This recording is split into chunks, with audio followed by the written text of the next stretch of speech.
Now, Josh, there's someone's been remunerated. Indeed. Gender-critical barrister wins top payout as judge issues stinging criticism of Chambers.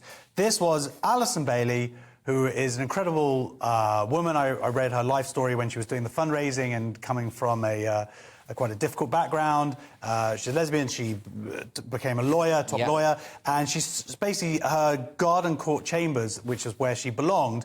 She came out with some what are called like gender critical views, i.e., basically that there are only two sexes. Yes. Very basic stuff, and they were then found guilty for unreasonable conduct, and so she'd already won the case, and that case is vital because it means that now you can't lose you can be discriminated against. You can't be discriminated now by your employer. If the employee finds you sort of liking a J.K. Rowling tweet, they can't fire you or take your work, which is what they were doing before. It's so bizarre, isn't it, Bruce? And they're still doing it. Basically, the Chambers were going after this, well, a black lesbian who has fought for gay rights over the years and saying that she is being discriminatory or bigoted or whatever because she opposed some of Stonewall's policies. It's weird. But it's a bit like the Joanna Cherry thing back in Scotland a couple of months ago with the Fringe and all that kind of thing as well. So, yeah, I mean, if that's how she feels, she should be surely allowed to articulate her beliefs and not be penalised professionally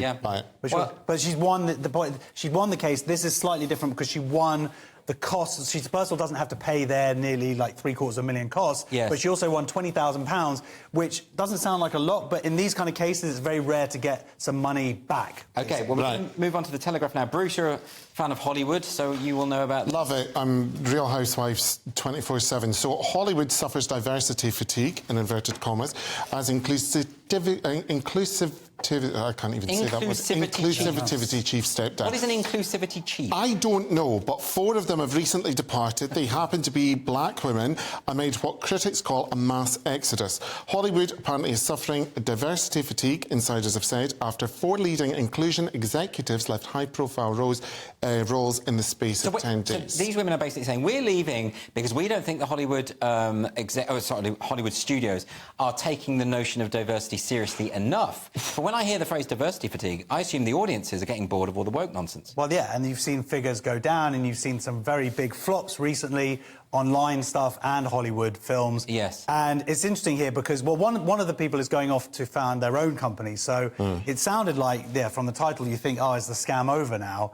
But it's an interesting thing that critics of these studios are saying, wait a minute, you're losing your diversity chief.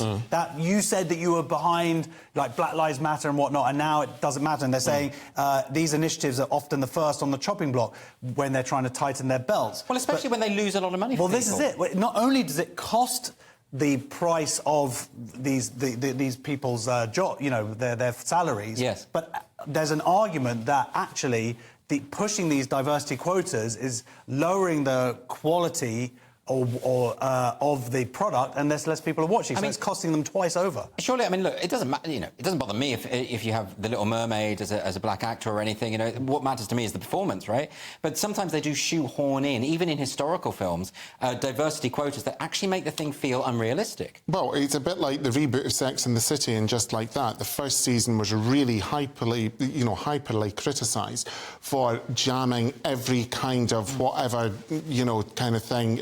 It was just too much, and it wasn't necessarily what people thought were authentic to these characters. Well, it feels a bit preachy. It feels a bit like they're saying to the audience, we think you're not diverse enough and you're not tolerant enough. But, of course, most people who go to cinema, of course they're tolerant. They don't care. And when it becomes secondary to a good story, that's the real issue.